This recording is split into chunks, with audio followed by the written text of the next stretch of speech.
Hello peoples, fine dwellers of the internet, this is PT Pop here, speaking to you today with all four lobes of my brain securely bound behind my back. Today I'm going to talk about why people quit call center jobs. Imagine that, somebody quits a call center job. Stay tuned. Sir, stick your thumb in your butthole for me and then turn it to the right. There you go, you're set up now. Oh, you got your online banking, see ya, bye. Hey, before I get to our main topic, I want to tell you I've got a couple of books for sale that I've personally written. They're both books of fiction. My first book is called Breathe, John Lennon, A Conspiracy to Murder. This is a book of historical fiction about John Lennon faking his death. And Yoko has something to do with it. So buy that book, you'll like it. And the other book I have is a book of fiction. It's about time travel. It's about a guy who's in his 50s who wants to be a kid again because he's tired of the doldrums of life, and he meets a sexy gypsy woman, prostitute lady, who sends him back to 1976, where he gets to relive his childhood. So one of my subscribers asked me to do a video about why people quit call center jobs, and to support the dreary topic, I picked one of my photographs of the old BF Goodrich factory that I took. It's dreary, it's dull, it's old, it's foreboding, so stay tuned. So why people quit call center jobs? The first reason people quit call center jobs is it's demeaning work. This is work that you're treated like a simpleton on a regular basis. You're treated like an idiot most of the time. You're put down by the management. You're put down by your coworkers. You're manipulated by the management. You're manipulated by the customers. It's a horribly demeaning atmosphere where you're never told you're any good. You're always told you're messing up. You're always told that you're not good enough, that you're not quite there yet. You're always just like a step away from really improving, and they never let you improve. So it's a very demeaning, demoralizing atmosphere, both by management and by the customers. The customers will treat you horribly too. Customers in the 21st century are the worst. I've been in call centers now for close to 28 years, and I can tell you that the customers over time have gotten so bad, so awful, that it's just unbearable at times. Number two, the reason people leave call centers is the pressure. It's a very high pressure situation, high pressure job. They have metrics that they want you to meet. Management wants you to meet all these metrics. Talk time, break time, all these metrics you have to stick to. If you miss any of the metrics, I think if you miss two or more, you're held back from bonuses, you're held back from pay increases, you're not allowed to post out, you can't post to a different shift. So you're completely tied to and a slave to these metrics. So there's all this pressure that they put on you and you start to put it on yourself. And it gets so bad people get sick. So people will quit because the pressure makes them sick. They have mental problems or emotional problems. And I don't mean mental because they're crazy. Mental because the job's driving them crazy. When I was at Verizon Wireless, the paramedics were there once a week. People would be just literally dropping on the floor like bags of wet sand. Fall on the floor, call 911, and there would be the paramedics coming up the back stairs with their gurney and their oxygen and their paddles and all that stuff.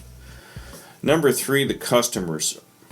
Customers in calling into call centers over the years have gotten incrementally worse and worse and worse. They're awful. Customers in the 21st century have a sense of self-entitlement. They feel that they are owed things. They think they should be given things just because they're the customer. They've heard the expression, the customer is always right. They've heard the first call resolution thing. They know now that you're tied to the desk and you're tied to these numbers or you won't get your bonuses. Somehow they all know this. Some of them probably worked in call centers. And customers are belligerent, belittling. They'll say dirty, filthy things. These people aren't just saying, well, I don't like you. They're putting down your mother. They're putting down your father. They're calling your dog a pickle sucker and stuff like that. They're horrible. These customers are god-awful. Terrible people, and it adds to the pressure and it adds to the demeaning work environment. Number four It's an asylum-like atmosphere, just as I said before. Mr. Nicholson, Jack Nicholson, RP, what was his name? RP McMurphy. You're going to be the RP McMurphy, and I was the RP McMurphy, and my supervisor was always Nurse Ratchet. It is a horrible, unhealthy atmosphere with a lot of very uneducated, broken people who are suffering from a variety of mental and physical afflictions, and most of them, the only job they could get was in the call center. That's not being mean, that's the truth. You'll see people there in wheelchairs, people on oxygen, you'll see people with facial and physical deformities, mental incapacities, borderline mongoloid people work in these places. It's just a really weird, like inbred deliverance, one flew over the cuckoo's nest type atmosphere, and it drives people away. I couldn't handle it. I can't handle some of the people. There are a lot of people that are on drugs. I met people on meth. I know people that would sit in their car and get high on pot and God knows what else. There's a lot of mental and emotional issues in these call centers. And if for someone like myself that worked in the corporate world where I didn't deal with stuff like that, and you come into it, it's very hard to take. So if you work, say, for like a big corporation and you had a nice job paying six figures and you lost your job and you take this job, you're going to be like surrounded by like this weird, demented, like bizarre blue velvet, Tim Burton type movie. You're going to think you've walked into the Twilight Zone. The asylum atmosphere is awful. Okay, number 5. They always hire everyone in second shift. They'll have 3 shifts, but the people that come in, the new people, all have to start in second shift. And it's almost impossible to get off a second shift unless you meet all the metrics that they want you to meet. And most of the metrics that they want you to meet are impossible to meet.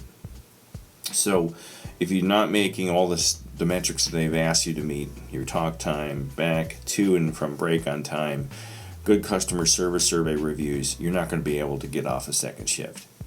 Another thing about the shifts is the people who have made it to first shift, they're not going nowhere unless they get fired. A lot of these are old broads, old morbidly obese ladies who have been with the company for 100 years, and they don't want to lose their first shift.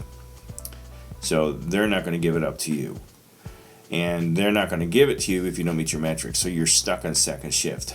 Second shift is awful, especially if you have a family. If you have kids, if you have a life outside of here, a social life with friends and family, you will never see your kids again.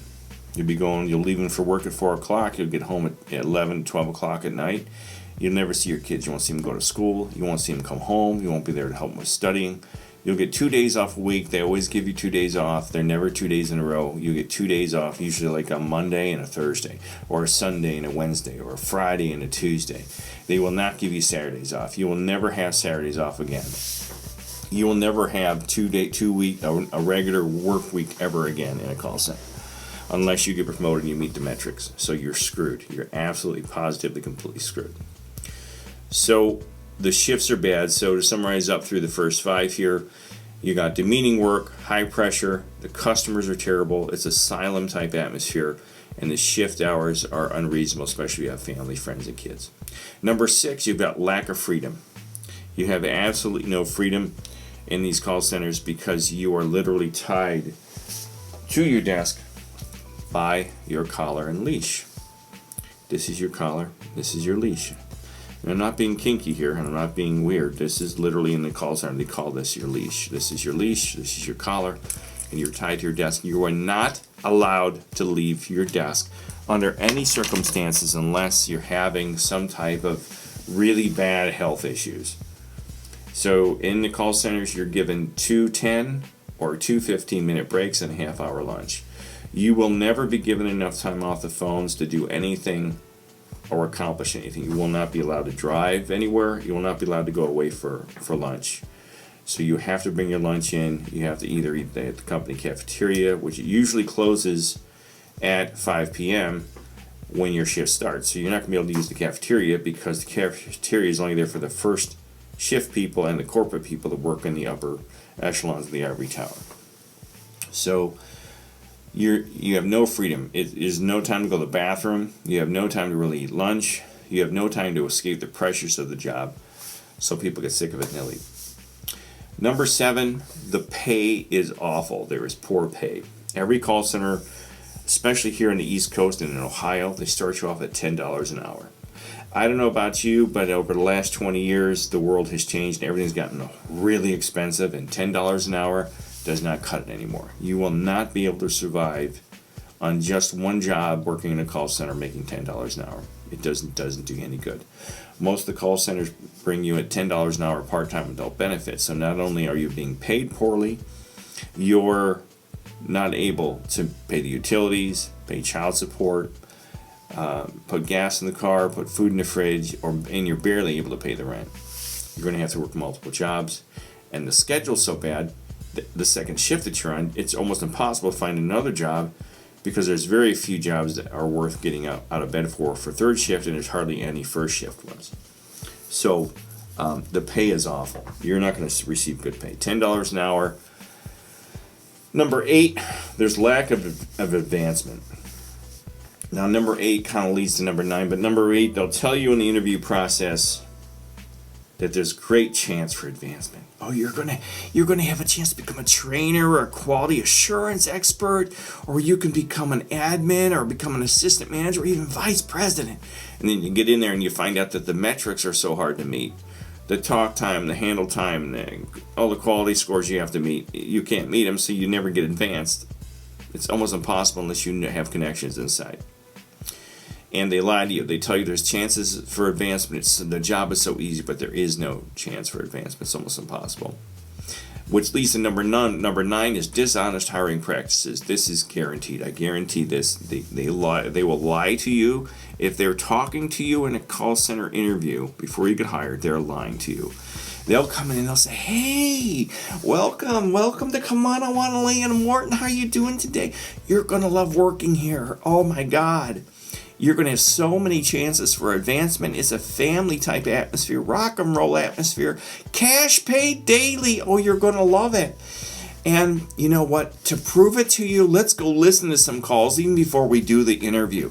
And so they'll give you a headset, they give you a little headset just like this, and they'll go out on the floor with you, and they'll set you up with what they say is one of their best call center reps. And then they'll plug you into their phone so you can listen to their calls while they're live on the phone with customers, right?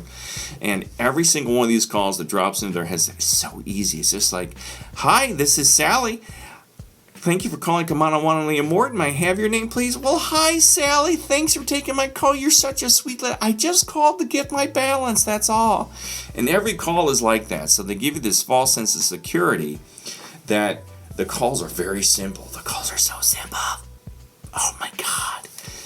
But when you get on the floor, the calls are never like that. Rarely, especially in banking, do you just get people calling in for their balances, especially in the 21st century, where everybody has one of these things and they can get their balance in 2 seconds. So they lie to you. They give you this false sense of security that the job's easy, that it's fun, that there's a chance for advancement. You'll be off a second shift in no time. That's how you make lots of money. All kinds of. They'll say the top reps here make $45,000 a year in bonuses. And then you find out you get on there, you're barely making. You start you in a 10, and you're lucky if you're making 12 after about a year with the bonuses and the compensation packages, especially if you do sales. And then they'll tell you in these call center interviews, they'll say there's no sales. There's no sales. All you got to do is customer service. There's no upselling. Then you get on the floor. I worked in places where they say, "Oh yeah, there's sales, there's upselling. You also got to do technical support." I recently worked at a bank where there wasn't sales, but once I was on the floor, they told me I had to help people set up their online banking account. And I was talking to mostly elderly people who didn't know a browser from a search engine. It was horrible. My talk time doubled, and it was impossible to get, it's almost impossible to talk somebody into how to sign up for online banking when they don't even know what a computer is, or what a browser is, or what a search engine is, or what their butthole is. Sir, stick your thumb in your butthole for me and then turn it to the right. There you go. You're set up now. Oh, you got your online banking. See ya. Bye. So it's really dishonest. It's a very dishonest atmosphere, and people will leave because of that. Number 10, and I think most importantly, this all kind of ties in together, the managers are awful. The managers are horrific. The number one thing here is that they give people the title of manager, And these are people that can barely tie their shoes, walk and chew bubble gum all at the same time. They're totally clueless. They'll take people off the floor who have been with the company for 6 months, who have met the metrics and decide to promote them to supervisor. And these are people that have no critical thinking skills. They have no empathy ability. They have no ability to think out of the box. They have no way to. They don't know how to build people up. All they know is how to tear you down. Because they're told, tear them down, tear them down, tear them down, break them down, tear them down. They don't meet the metrics, tear them down, break them apart, smash them. And that's what the supervisors all do. I've had one good supervisor who built me up and made me feel good, and that was it. That's in 28 years of call centers. You've got supervisors say, if you don't do better, we're going to fire you. You've got supervisors then will tell you you're making this mistake and this mistake and this mistake, but they don't show you how to correct it. There's no additional coaching once you get out of training. They don't have time, and they don't want to help you. Most of the supervisors on the floor disappear. They completely walk away from their stations for hours. They'll be gone, and no one will know where they are. The supervisors I've heard racist things. I had a guy at one bank here in Cleveland, and he was the guy that interviewed me. He's a bodybuilder, he had these muscles. He's like, hey, dude, hey, you like my muscles in the interview? He's like, hey, I'm a bodybuilder. You a bodybuilder? Obviously, I'm not a bodybuilder. So I get hired, I get brought in training. He comes in the training class, and he sees me. He's like, hey, dude, how you doing? Welcome aboard. You're gonna like it here. Come on, I want to lay in more. And he's like, what do you think of that bicep? What do you think of that? Isn't that great? So I'm in training class there that day. And there's 2 girls sitting behind me, maybe 35 years old. Ladies, I'm sorry. Whatever the hell you're supposed to call women these days. And I hear them talking. Did you meet Bill? Did you meet the bodybuilder guy? And I'm listening. And yeah, the guy came up to me and kept trying to get me to feel his delts and his pecs and stuff. And you'll see old guy. And this was a supervisor. This is a grown-ass man. And he was hitting on these girls trying to get him to feel his muscles. So they were gone pretty soon. They left. They quit. So overall, it's demeaning work. It's high pressure. The customers are awful. It's an asylum, one flew over the cuckoo's nest type atmosphere. The shift is awful. The shift you're going to work is bad. It's going to ruin your family life and your friends. There's no freedom once you're in the job. You can't move from your desk. The pay is atrocious. There's usually no benefits. There's poor lack of advancement, even though they'll sell it to you. There's lots of chances to become president. You could do anything here. Come on, I want to lay in more. Oh, yeah, you got lots of chances. Very dishonest hiring practice. They'll lie to you about everything. They'll lie to anything that gets you in the door because they need the bodies. And the managers are atrocious. Thanks for watching. PT Pop here signing off. Have a good day. Bye.